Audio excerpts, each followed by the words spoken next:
नमस्कार, मेरे किचन में आपका स्वागत है। आज हम चावल के आटे से सेव बनाएंगे। चावल के आटे से बने सेव को आप 1 से 1.5 साल तक बनाकर पापड़ की तरह रख सकते हैं और आपका जब मन करे चाय के साथ में या किसी खाने के साथ तलकर खा सकते हैं। चावल के आटा से सेव बनाने के लिए हमें चाहिए 2 कटोरी चावल का आटा, 4 कटोरी पानी, 4 चम्मच खार, 1 चम्मच नमक और 1/4 चम्मच सोडा। हमने इस कटोरी से 2 कटोरी चावल का आटा लिया है और इसी कटोरी से 4 कटोरी पानी नापा है। आप भी इसी अनुपात में चावल का आटा और पानी नापें। आटे का खींच बनाने के लिए हमने इस तरह से मोटी तली वाली कढ़ाई ली है। आप भी इसी तरह से मोटी तली वाली कढ़ाई लें। अगर आप पतले बर्तन में खींच बनाएंगे तो वह तली में चिपक जाएगा और जलेगा बनाते समय। अब हम कढ़ाई को गैस पर रख देते हैं और हम इसमें जो हमने 4 कटोरी पानी नाप कर रखा था वो हम इसमें डाल देते हैं। पानी अब गर्म होने लगा है। अब हम इसमें पापड़ खार, नमक और सोडा डाल देते हैं और हम इसको अच्छी तरह से उबाल लेंगे। आप ध्यान रखें कि पानी को अच्छे से उबालें। पानी उबल गया है। अब हम इसमें थोड़ा थोड़ा चावल का आटा डालते हुए बेलन की सहायता से इसको घुमाएंगे।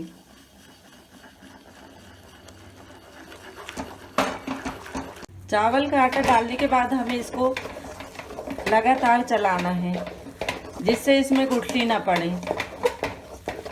आप एक हाथ से कढ़ाई को पकड़ लें और फिर जोर लगाकर तेज हाथों से इसको इस तरह से चलाकर मिला लें। देखिए हमारा खींच बहुत अच्छे तरह से तैयार हुआ है और इसमें बिल्कुल भी गुठलियां नहीं पड़ी हैं। जब भी आप चावल का आटा से हलवा बनाते हैं तो आप अच्छी तरह से पानी उबाल लें और फिर आंच धीमा करने के बाद आटा डालकर फिर इस तरह से चलाते हुए बनाएं। अगर आप तेज आंच पर आटा डालेंगे तो उसमें गुठलियां पड़ जाएंगी। और आप बेलन से ही इस तरह से इसका हलवा बनाएं। अगर आप झरिया से बनाएंगे तो आपसे चलाते नहीं बनेगा।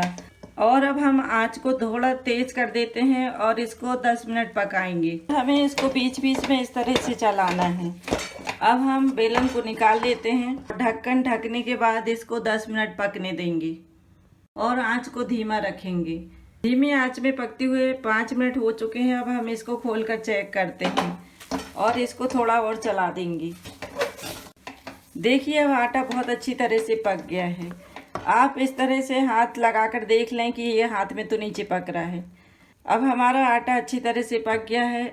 अब हम इसे प्लेट में निकाल लेते हैं। हमने आटे को प्लेट में रख दिया है और अब हम इसे मसलकर सेव बनाएंगे। इस तरह से हम पट्टे पर तेल लगा लेंगे और चावल के आटा को पट्टे पर रखकर मसल लेंगे।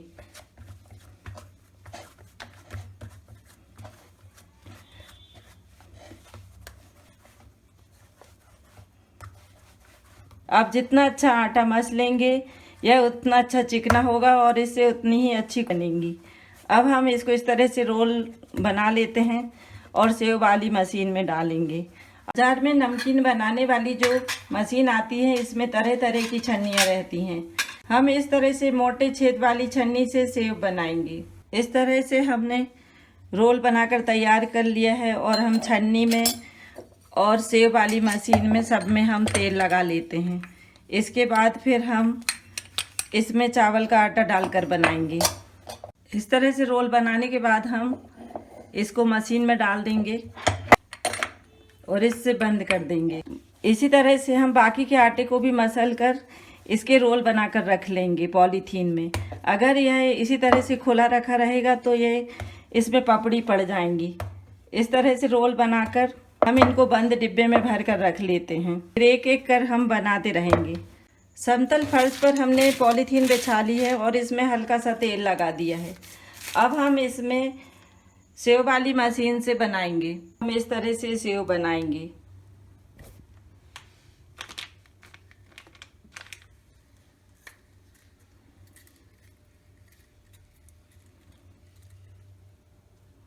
इस तरह से हम पॉलीथीन पर सेव बनाएंगे और इनको 1 घंटे की धूप दिखाने के बाद फोक की सहायता से फिर इनको अलग अलग कर देंगे।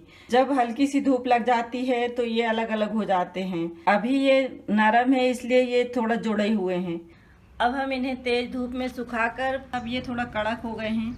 अब हम इनको फॉक की सहायता से अलग अलग कर देंगे। ये देखिए बहुत अच्छी तरह से अलग अलग हो रहे हैं।